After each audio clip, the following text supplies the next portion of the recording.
which we have explained, which is the version of war. Ah. So people who study the Quran or Quranic tafsir or exegesis would learn something called asbabun nuzul, Yeah. the reason for revelation. Yeah. And then for hadith would be asbabun nuzul, reason for utterance. So you have a situation where people read a Quranic verse or a hadith without looking at the context where the words came out from the Prophet's mouth, in what situation, what time, and sometimes, more specifically, to whom the verse was revealed to. So, for example, when we talk about conversion of Muslim children and their parents, we Malaysians are so concerned with procedure. So we want everything to be formal. I have friends who, since the olden days, and then maybe he or she has changed her or his views. Kata, there must be a university for Malays. And then I say, why? And he say, because if we don't have universities for Malays, then Malays won't be educated. And I was like, but I go to universities abroad, and my university are not for Malays, and then I don't get educated too. How will that work? And then during the course to reach a common point, I guess we kind of agree that what's important is Malays get places at universities. But then kata we disagree lah. He or she really wants a university for Malays, but that's fine. But point here being, sorry, I give another. Hey, go. Pasal. Whenever we have discussion about procedure, etc., people are, for example, meetings. You must have at least 3 speeches before any meeting starts.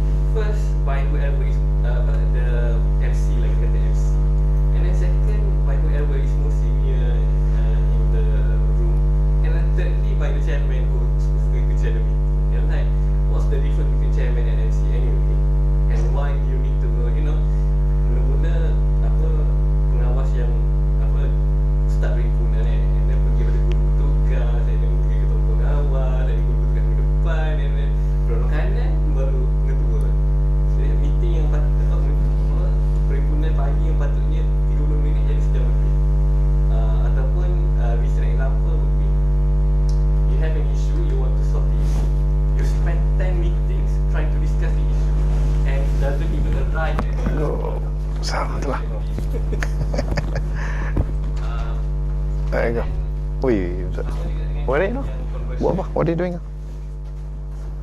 Sama juga dengan case yang conversion. We are so fixated with masuk Islam, formally or informally. But then kalau tengok, kata if I were to put the verse la ikrah fiddin, and one of the asbab would be a parent who converted to Islam and wanted to force the children to follow him.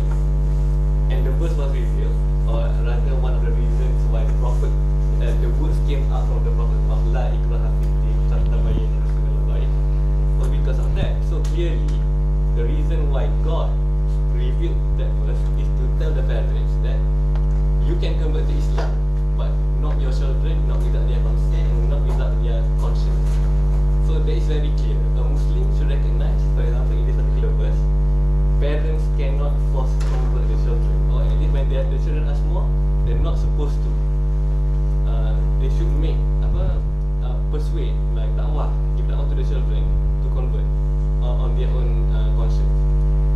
That would be my, context of my question. Then over to you. What do you think we should perhaps tell the public that we should understand Islam more in that rather than fixated with what fixated with akam only. Okay. There are two things. Me, yeah. The first one is you did talk about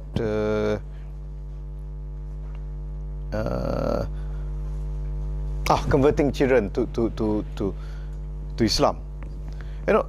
Itu when it comes to conversion issue lah tadi that we discussed. But again, in order to achieve that, we should allow even non-Muslim children to attend any of our religious school. Kan? Contoh macam today's program, I don't know whether you did extend your invitation to your non-Muslim friends. It should be. They should know. I mean, I always love the opportunity to talk to them about Islam and to talk about to them about all those hot potatoes issues kan. That people sometimes try to shun away. Bila dia cakap, ni Islamic punya fan, kau jangan apa, jangan masuk campur. Kan? No. Tapi bila dia orang tak faham, kita suruh terima. It doesn't work in such a way. We have to engage, and when we engage with them, we must be ready to be criticised and we must ready to listen. Yalah, fair enough lah. Dia bukan Islam. Peduli apa dia kan? Kadang dia tanya, kadang soalan dia pun bagus ke? Dia invoke kita punya otak nak fikir ke? Kan? So, I mean, we must open for that. Macam sekolah agama pun kan? Tadi universiti apa? Khas untuk Malay. I don't know how it works. But UiTM kan? UiTM ada non-Malay Bumi Putra kan? Okay, number 2. Coming back to your question, we need more mufti like Dr. Mazhar lah tu. That's the only way. Now, he's no longer alone. He's having people who dare to speak out.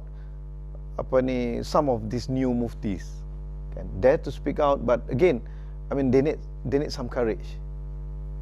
Even more, we need more people like him who dare to challenge the norm, who dare to challenge to take Muslim out of their comfort zone. Karena comfort zone tu pun bukan satu-satunya hukum, kan? And one good things, one interesting things about Islam, you have views, kan? Daripada zaman Nabi Muhammad lah sampai zaman ulama Imam Mazhar, banyak pendapat. Takkan kita nak stick pada satu pendapat that make Islam look funny sometimes, and in many cases. Okay.